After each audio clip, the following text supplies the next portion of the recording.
একটা থাকবে, এই কথা ঠিক কিনা? একজন ডিসি বেতন পায় 2 লক্ষ টাকা, সে আমার বেতন বাড়ানোর জন্য মিছিল করে, কথা বলে না? একটা ডাক্তার বেতন বাড়ানোর জন্য সচিবালয় খারাপ, প্রত্যেকটা অফিসার বেতন বাড়ানোর জন্য যতই বাড়ে ততই তারা মিছিল করে। কিন্তু একটা সম্প্রদায়, তারা হলো ইমানদার। ইমানদারের ভেতরে আবার আলিম, আমরা স্বঘোষিত নেতা, আলহামদুলিল্লাহ। কেউ যদি এপারিং না করে তারপরও আমরা আলিমেরা নেতা, কথা বল না? মুক্তাদিরা যখন আমাদের পেছনে নামাজ পড়ে তখন তারা মুসল্লি, আর ইমাম সাহেব নিজেই ঘোষণা দেয়, হাজার ইমামুল লিমান হাজারা মাই ইয়াজু, যে যারা হাজির আছে, যারা হাজির হয়নি তাদের আমি ইমাম। আল্লাহু আকবার। এখন ইমাম মানে কি? নেতা।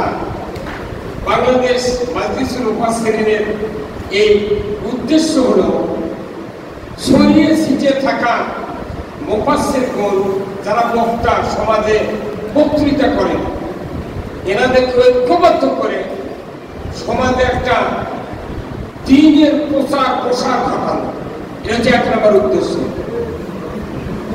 আমরা যারা বগুড়াতে আছি, মাজলিসুল মুফাসসিরিন প্রায় 11টা উপজেলা,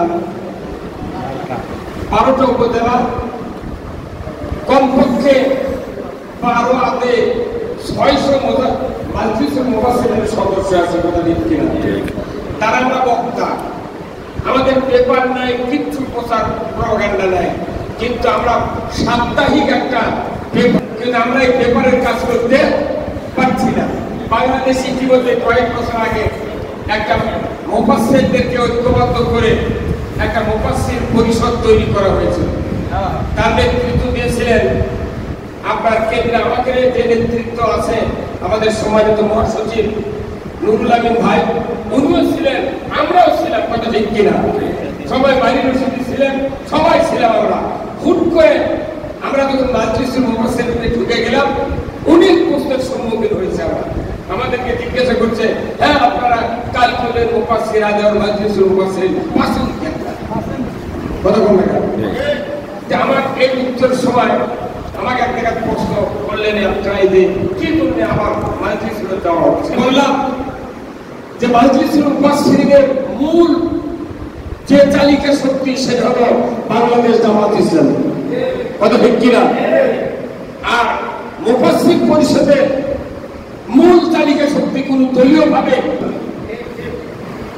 আমরা মাজলিসুল মুফাসসিরিন বাংলাদেশ জামাত ইসলামের একটা অঙ্গ সংগঠন করে আমি তাদেরকে বলেছিলাম, একটা নদীর সামনে কেউ যদি নদী পার হতে চায় তাহলে নৌকা আছে মাঝি নেই, খুব জ্ঞানী যাত্রী নৌকার উপর পা দেয়া, এক পা দিয়ে পারে ধাক্কা দেয়া নদীর ভেতর যায়, তার ইচ্ছা আমি বিপরীতমুখী পারে যাবো। এই নৌকার মাঝি নাই, শুধু যাত্রী আছে, এই নৌকা কি লক্ষ্যস্থলে বুঝবে? বুঝবে না। নৌকার গতিতে নৌকা যাবে, প্যাসেঞ্জারের তোয়াক্কা করবে না। বাংলাদেশে মাজলিসুল মুফাসসিরিন এখন মাঝি সহ একটা সংগঠন, আর মুফাসসির পরিষদ ছিল মাঝিবিহীন সংগঠন। ওই নৌকাতে চললে ইচ্ছা মতো খেয়ে তালে যেখানে যাবি সেখানে আমাকে যেতে হবে, কিন্তু লক্ষ্যস্থলে আমরা বুঝতে পারবো না।